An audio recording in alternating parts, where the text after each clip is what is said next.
I wasn't there the day Superman died. I didn't see Lois Lane weep over the man she loved. I did not share in the shock of the world as this man, this farm boy, this last son of Krypton, left this existence. What did his death mean? If Superman could die, what chance did his ideals of truth, justice, and the American way stand? The media declared his death the end of an era, the end of hope. Some of my friends were in disbelief that DC could kill Superman, the Superman. Others cynically rejoiced at what they saw was an outdated symbol. Superman's death occurred around the time my love of comic books had faded. Years later, I would pick up the Death of Superman's novelization. By this time, Superman had returned and his four mystery replacements had all gone their separate ways. Status quo had returned to the DCU. Still, I wanted to know the story. I wonder if I was still involved in the drama of the DCU at the time. How would I have been affected? Would I have stared in disbelief at the comic book page and think, this cannot be happening? So what impact did Superman's death carry? Well, I look at it like this. When one of your friends decides that they're gonna start changing things up, like they start wearing a fedora or be a vest guy, and then drops it a few months later, then years later you see photos of them at that time and think, oh yeah, I remember that. It's kind of weird. The moment your friend decides to make that commitment, it seems impactful and meaningful. In retrospect, it was just a phase. Calling Superman's death a phase may sound callous, but in the end, everything did go back to normal. Is there much difference between the Superman before his death and the Superman of today? To have meaning, Superman needed to have changed in power level and personality, in his outlook on humanity. Instead, he died, he came back, like nothing happened. Without a long-lasting impact, it's just, for lack of a better word, feels like a phase he went through. Still, at the time, it was a pretty good story, and Superman does rule.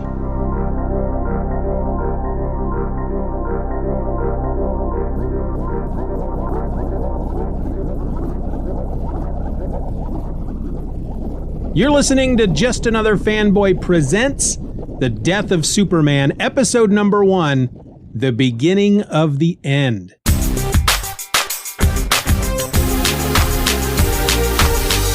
Hello and welcome to Just Another Fanboy Presents The Death of Superman. My name is Steven, and I'm the guy that's hosting this thing.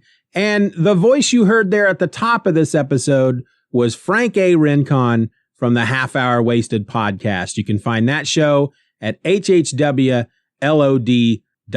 Thank you, Frank, for our cold opening or introduction this week. And hey, if you want to submit your own cold opening talking about where you were when Superman died, well, we're looking for about 2 to 3 minutes. So make your recording and send the file to justanotherfanboy@gmail.com. And in fact, if you go out there and grab the episode, Where Were You When Superman Died, right here on this feed, you're going to get a lot more information in regard to what we're looking for those cold openings and how you can make it happen and submit it. All right. So with that out of the way, let's jump right into the death of Superman and talk about the issue that started it all. Superman, Man of Steel, issue number 18.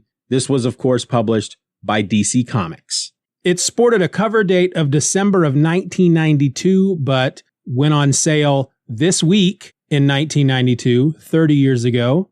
The on sale date is listed over on Mike's Amazing World of Comics as October 13th, 1992. It had a cover price of $1 25. It was written by Louise Simonson, pencils by Jon Bogdanove, inks by Dennis Janke, letters by Bill Oakley, and the colorist was Glenn Whitmore. Now, all I'm going to be doing here each week is just giving you a rundown of what happened in the issue that is part of the Death of Superman storyline that landed during the week that this podcast episode comes out, but 30 years previous.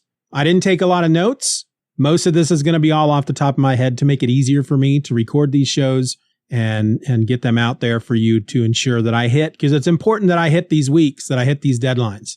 Before we get into this issue, I should mention that whether or not you're reading the issue online, for example, you can get all of this through the DC Infinite Universe app. If you're reading along with me and you're using that to read these issues, then this issue number 18 of Superman the Man of Steel, opens a bit differently than the actual issue that was published. If you have the hard copy of the issue, which I do, I've got all of these.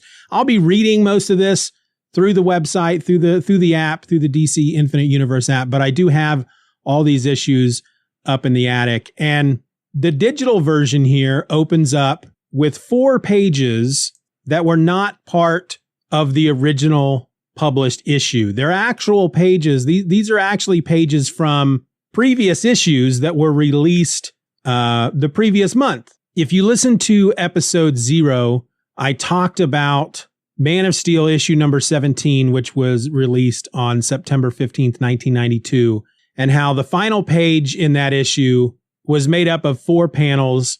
And in those 4 panels, the first 3, you see a gloved fist hammering away at a metal door, or a metal wall, at least. We don't know if it's a door or a wall. And there are some kind of metal coils wrapped around the arm that is attached to this fist. And then the 4th panel shows the outside of this wall, and it's unmarred, and you get this very barely audible clang. So something is inside or on the other side of this wall, and it's slamming its fist into the wall. And in that issue, number 17, you get 2 caption boxes. The first one is at the top of the page on panel 1. It says somewhere else. And then the last one is at the bottom of the page, and it says Doomsday is coming. Now, you get one of these pages at the end of the 4 issues from each of the 4 titles that preceded Man of Steel number 18. So you get this page in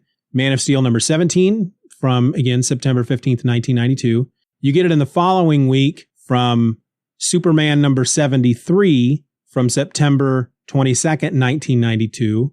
This next one, again, 4 panels.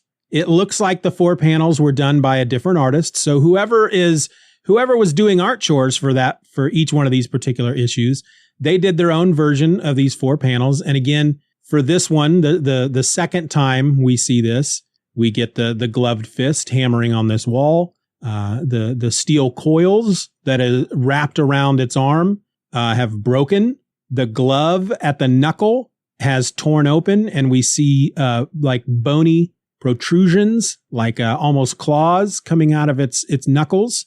And when we get to that 4th panel and we see the outside of the wall, we now see what appears to be 4 very tiny holes, and the sound effect of crink is a little bit louder. Now, the reason I'm bringing this up is because we're going to go through each one of these 4 pages, because again, if you're reading this digitally, they added these 4 pages to the beginning of Man of Steel issue number 18, because if you're on the app and you go to just the storyline, the Death of Superman, it gives you all the issues in order. And I guess so they don't include these 4 previous issues from the 4 titles the previous month. They don't want you to read through each of those just to get to these last pages. They stuck them here at the beginning of this issue.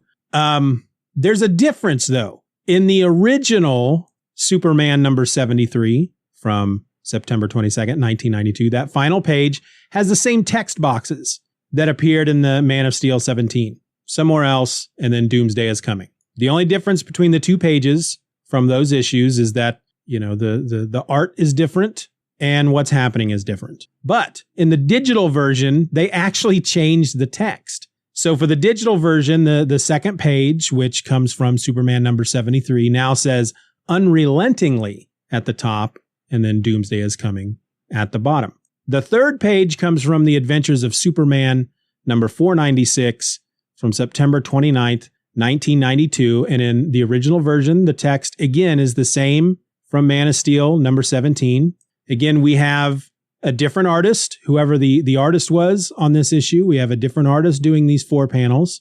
But now we're seeing that the fist with its bony protrusions has created more damage on this wall, and the glove has ripped away even more. And in the final panel, we can actually see those 4 bony claws poking through the wall. The new text that they added to the digital version is that first text box that says unstoppably. And then the final of the 4 pages originally showed up in Action Comics number 683 from October 6th of 1992. In this version, again, 4 panels.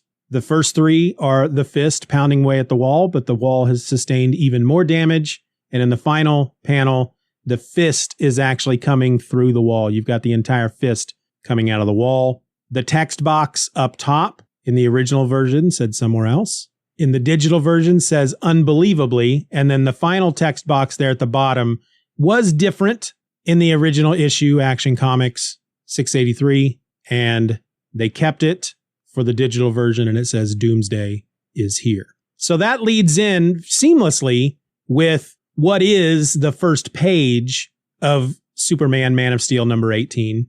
We're out in a meadow. You can hear the sound of this fist pounding against this metal wall. We don't know where it's coming from. It's just kind of ringing out through the meadow. Birds are flying in fear. A deer is running away in fear of the sound. Rocks are toppling over, and then we see the fist coming through the wall. We learn that wherever this is taking place, wherever this wall is, it's underground, because now we see the fist pounding away through the earth until this figure erupts from the ground. It's covered head to toe in green, like a green suit. Dark green. I don't know what you would actually call that color. I'm a little colorblind. Its face is entirely obscured from this suit, and it appears to be wearing some kind of, there's like 2, like a lens over each eye, the red lens. Now, the main story that's happening here in Man of Steel number 18 actually doesn't deal with this figure at all, who, in hindsight is Doomsday. I'm not going to try and read this. I'm not going to try to, as I'm talking about these issues as we move forward, I'm not going to try to pretend like this is my first time through these books. I did read this when it was coming out. I will be giving my own Where Was I When Superman Died? I will be opening up one of the issues with that, or one of the episodes with that myself. But I'm not going to go into that here. But I did read these issues as they were coming out, so I'm not going to pretend like I don't know who this thing is that's coming up out of the ground. It's Doomsday. Beyond that, I don't remember a lot about. I mean, I remember based on the years that have gone by where Doomsday came from and what Doomsday is all about, but I don't remember how much of that. I don't remember if they go through any of that during the whole Death of Superman arc, or if that came later. So I'm not going to talk about any of that until maybe later on down in the season when we get to certain points. Maybe I'll bring some of that up. But if I remember correctly from reading this back in the day, Doomsday is ultimately just a tool. It's a force of nature. We don't know why Doomsday is there, but the creature is, and somebody has to stop them. Well, again, in this issue, most of the issue is taken up with a story outside of what was going on with Doomsday. We get throughout the main story, we have these little scenes that take us back to what Doomsday is doing, but ultimately we're just kind of setting up what's going on with Superman at this point before the danger that is Doomsday, before that becomes apparent to Superman. Now, the title of this issue is listed as Doomsday Part 1. And the main story here is actually involving a group of creatures that they call underworlders. And I'll be honest, I had no idea who these dudes were when I first read through this back in the day. I did have to look up who these guys were. And according to DCFandom.com, the underworlders represent the epitome of science gone wrong, conceived and created in the laboratories of Project Cadmus. These men were created by the mad scientist Dabney Donovan. Considered failed examples of genetic cloning, they were exiled from Cadmus and forced to live beneath the sewers of Metropolis, where they earned the name the Underworlders. Now, we learn in this issue that among the Underworlders, there are also creatures, aliens from Warworld. I don't know if they were exiled. Warworld it ties into the character Mongol, who has gone up against Superman before. But when the story here involving the Underworlders open, we have a boy outside of a hardware store. He's looking up in the sky because Superman is flying by, and he's remembering, he's thinking to himself how awesome Superman is and how Superman has saved him twice and that Superman is his friend. He goes into the hardware store to buy glow-in-the-dark spray paint. We find out that these Underworlders, according to the boy, he apparently stumbled across something that they were doing in a previous issue. And in order to keep him quiet, they told him that they kidnapped his mom and threatens to kill her if this kid says anything to anybody about what they're doing. Well, the kid appears to live in a boys' home, an orphanage of some sort. So he can't for certain say, that his mom has been or has not been kidnapped because he doesn't see her all the time. But he knows that whatever day she may, she's supposed to come see him, she didn't. So he's decided to go underground into the sewers and try to rescue her. In the meantime, we have the Underworlders in a power plant there in Metropolis. They have kidnapped the workers there in the power plant. And some of these Underworlders are just homeless people that live in the sewers. Some of them are these genetic cloning gone wrong type creatures. They're led by a guy named Clawster, C-L-A-W, Clawster. And it's really kind of weird. I don't know who came up with the design of Doomsday. I think it was Dan Jurgens. And then who came up with the design of Clawster. But they're very similar. They're both big hulking creatures that look like they're made out of granite. Clawster looks more like the Thing when it comes to his rocky exterior. But both of them have bony protrusions that come out of their skin. Clawsters are a bit more, they're a bit bigger. He's got great big ones that come out of the top of his head and out of his chin and whatnot. And he's kind of a yellowish green color. But I found it kind of interesting reading this again that while he doesn't look like Doomsday, there's some obvious similarities between the two. And yet there's nothing, as far as I know, as far as I can remember, there's nothing that relates the two of them together. Well, so the boy goes down in the sewers. He's got this glow-in-the-dark spray paint with him because he knows that once he's down there, it's like a maze. So every time he comes to a fork in the road, basically, he can spray paint a little arrow on the wall so he can find his way out. In the meantime, we meet up with Lois Lane at the Daily Planet. She has got a note in her mailbox that says, "Send Superman to the basement under the West Side Power Station. Metropolis is in danger. A friend." Clark is not there. She knows at this point, if you remember, if you listen to my episode 0, Lois knows that Clark is Superman. And in fact, they are engaged to be married. Clark's not in at this point, and so she leaves a message for him on his computer, and then she tells a coworker as she's on the way out to check in on this, what's going on at the power station, the West Side Power Station. She hollers at a coworker that she's got to run, tell Clark there's a message for him on his computer. It's here we get back to this mysterious creature that we do know as Doomsday. We're out in the middle of a meadow. Doomsday is standing there. Again, he's still covered head to toe in this jumpsuit. The only thing that we can see of him is his hand, which, again, the glove busted open while he was hammering on the wall. He's still got a lot of these steel coils wrapped around him. And it looks as if these steel coils were used to tie his hands behind his back, but he's got the one arm free, and yet the other arm is still lashed with these steel coils behind his back. As Doomsday's standing there, birds are flying around, and he holds his hand open, and this cute little bird lands in his open palm, and he squishes it to death and then starts laughing, which is really kind of a horrific scene, because if you, for example, if you're reading this through the app and you're doing the guided view, so you're just going panel by panel, you don't know that the squishing of this bird is coming.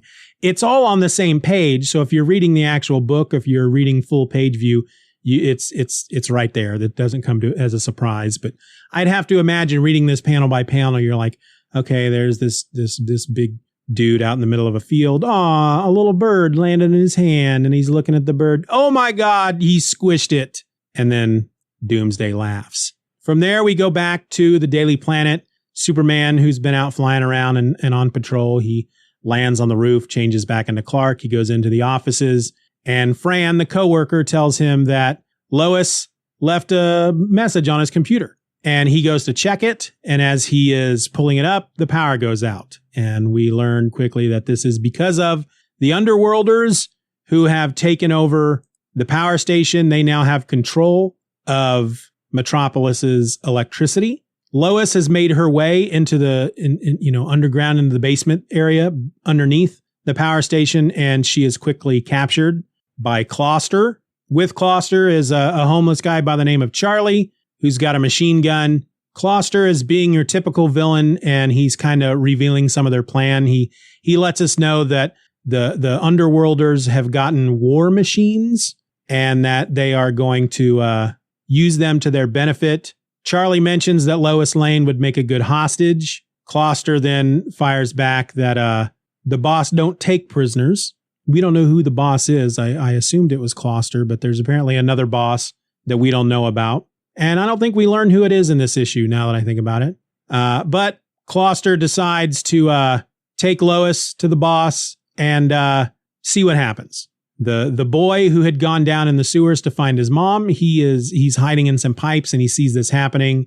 And based on the fact that Closter says they don't take prisoners, he realizes that they had lied to him. Well, they've either lied to him and didn't have his mom, or his mom is dead. We go back to Doomsday, who's standing before a tree that is about 3 times the thickness of Doomsday. This is an old, very large tree, and Doomsday punches it once, and it shatters into a million pieces, and he continues moving forward.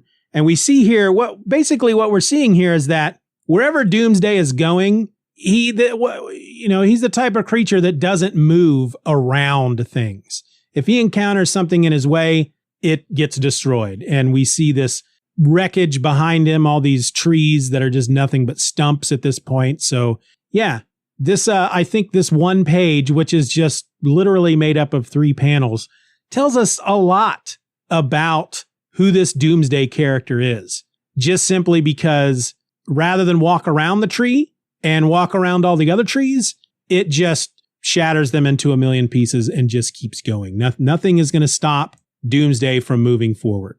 All right, so we go back to the boy whose name is Keith. He uses the arrows to leave the sewers and get back out into the open air. And he takes his spray paint. He's thinking to himself how in Gotham City they have the big spotlight that they shine into the air to notify Batman that he is needed. And while he doesn't have a spotlight, he's standing on an outdoor basketball court, and he uses his spray paint to make the S shield across the entire court. And Superman does see it from the air because he's heading that way anyway, and flies down. And Keith tells him that the lady reporter has been captured by monsters. So then we get this double page spread of the Underworlders and their war machines. They have something that is burrowing like a big drill machine that's burrowing through the rock, and they're making their way to the surface, and they're going to invade the city. Superman, of course, is suddenly there, and he stops them. One of the underworlders named Rambeau, Rambeau, who he looks like a blue goat, which again is weird because I know that at some point during this series, during this storyline, we're going to meet a character by the name of Double X, who is an established character. But the death of Superman for me was the first time that I came across this character, and it's got a tie into Double X has his backstory is tied into Cadmus. The Underworlders are reject clones from Cadmus, and Double X looks somewhat like a blue goat who stands on two legs, and so does this Rambeau dude. Anyway, the Rambeau dude, Closter yells out, "Rambeau, diversion 7." And Rambeau grabs a grenade from his vest, says, "I got the grenade, Closter, but where do I put it?" Superman runs by at super speed, grabs the grenade, and shoves it into Closter's mouth. The grenade explodes while it's still in his mouth, and Closter, as he's falling unconscious, says, "Good thing Closter invulnerable," and then he's out like a light. The two panels where the grenade blows up and then we see him start to fall, very, very well done, very kind of Looney Tunes, and really enjoyed those two panels. So Superman makes quick work of the Underworlders. He recognizes these war machines as Warworld designs. And he says he's thinking to himself that he fears that the War World escapees are behind this.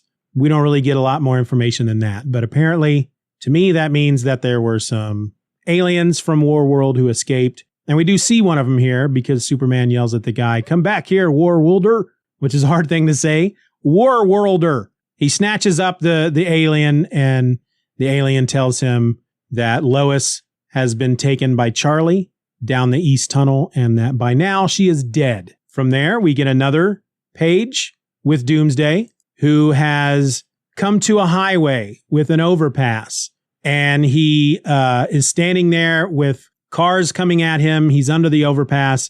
He still has the one arm lashed behind his back, and he reaches out and grabs one of the overpass supports and pulls the overpass down atop all these cars, which I'm assuming means that a number of people have now died. And the whole time, Doomsday is laughing. This is just 3 panels here. The first panel, basically he's stepping out into this highway, notices the cars, kind of goes, huh? Pulls the overpass down on him, and is just standing there amongst the wreckage and ruin and death, and is laughing. So we get back to Superman and Lois. Superman comes crashing through this wall into the room where Charlie, the homeless human guy, has Lois hostage. He's got a gun in his hand. As Superman comes through the wall, he basically grabs the gun out of Charlie's hand, and he's getting ready to punch Charlie in the face, and Lois stops him because we learn that the note that Lois got at the beginning of the issue actually came from Charlie. Charlie is an informant, and he's undercover with the Warworlders and the Underworlders, and he's the one that warned Lois that they were all up to no good. And so we learn here that these Underworlders that were, Closter and his crew that were trying to invade Metropolis, they don't speak for all the Underworlders. They are kind of a small, violent faction among the Underworlders, and those that want peace end up taking the invaders as prisoners, and they're leading them off. And Lois tries to get Charlie to come back with her and come work for the paper. Charlie doesn't want to. He wants to stay. And so she basically offers him the job as the Underworld correspondent, and he says, deal. The issue ends. We're still out on the highway. It's nighttime at this point. There's a big rig that looks exactly like Optimus Prime rolling down the highway. When it catches Doomsday in its headlights, the driver honks the horn. Hey, buddy, get out of the way. And Doomsday punches the rig. The rig explodes. The rig and Doomsday are surrounded by fire. We're assuming now that this man has perished. Doomsday is laughing There's another truck driver who witnesses this, so he gets on his CB to radio the state troopers. And on our final panel, we've got a guy who's in a room with surveillance equipment of some sort, a monitoring station, and he hears this cry for help from this truck driver, telling the state troopers that a big monster flipped over this rig with one hand tied behind its back, and that the monster is as big as a friggin' house, and that he's heading east. And this guy who is listening to this says, "Hello, what have we here? Now this sounds like a job for the Justice League," and we see that it's continued next week in Justice League number 60. Good Lord, this lettering is horrible. 69. Now I know, because I was reading Justice League at this point, that this is Oberon, who is basically Mr. Miracle's manager. This is, however, the point during the Justice League. It's the Bwahaha era, as they call it. But Giffen and Maguire and all they're no longer part of the book. I think Jurgens is doing the Justice League. I'm not sure if he's also doing art. But this will be continued in Justice League America 69 and Superman number 74, which will be on sale next week, 30 years ago. So that is the first chapter, the first issue in our Death of Superman storyline. And I think it kicked off rather well. We get a very good idea of this monster that we're dealing with. It hasn't had a name yet. We know that the chapter is called Doomsday Part 1, but we don't, as a reader reading this for the first time, the creature has not been named officially as Doomsday. However, while the internet wasn't really a thing at the time, you did have stuff like Wizard Magazine and, of course, company ads within other books. And I'm fairly certain I'm fairly certain that they in one of these, like in an interview or in a preview or an ad or something talking about the Death of Superman, that they do name this creature as Doomsday. So if you were up to date on stuff back then you know that this creature is called Doomsday. However, I do remember that we don't know what Doomsday looks like at this point, because I remember thinking that this is what Doomsday looks like. He wears this full body suit with these red goggles, and it's not until later that, during his fight with Superman, because it's no secret. I mean, I don't think I'm spoiling anything. Obviously, it's called the Death of Superman. It's as he's fighting Doomsday that is what takes Superman's life. And it's during their fight that this overall bodysuit, these coveralls, come off of Doomsday, and we see the creature in its true form. And I do remember being very disappointed in the way Doomsday looks. I have since gotten over that over the past 30 years. I'm a big fan of the way Doomsday looks, but I remember at the time when we got to that point thinking how he looked so much cooler when he was just wearing the coveralls with the red goggles, and was kind of upset, internally. It's like, I wish they would have just kept it that way because he looks so much better. But again, I have since changed my mind.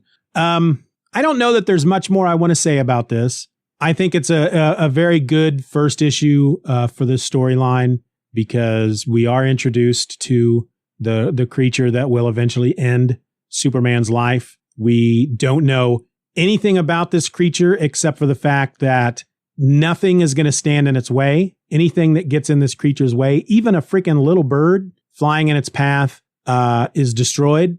And we know that the Justice League is going to get involved at some point. Superman at this point doesn't know that Doomsday is out there, but we know that eventually the two are going to clash. The art in this issue is a lot of fun. Jon Bogdanove is not one of my favorites, but I do enjoy his art style. It's a little bit different compared to the traditional look of a lot of the comics at this time. We got to remember this is 92, and guys like Liefeld and McFarlane were really they've made a name for themselves at this point. We've started to see a lot of art straying from that traditional DC Marvel house style.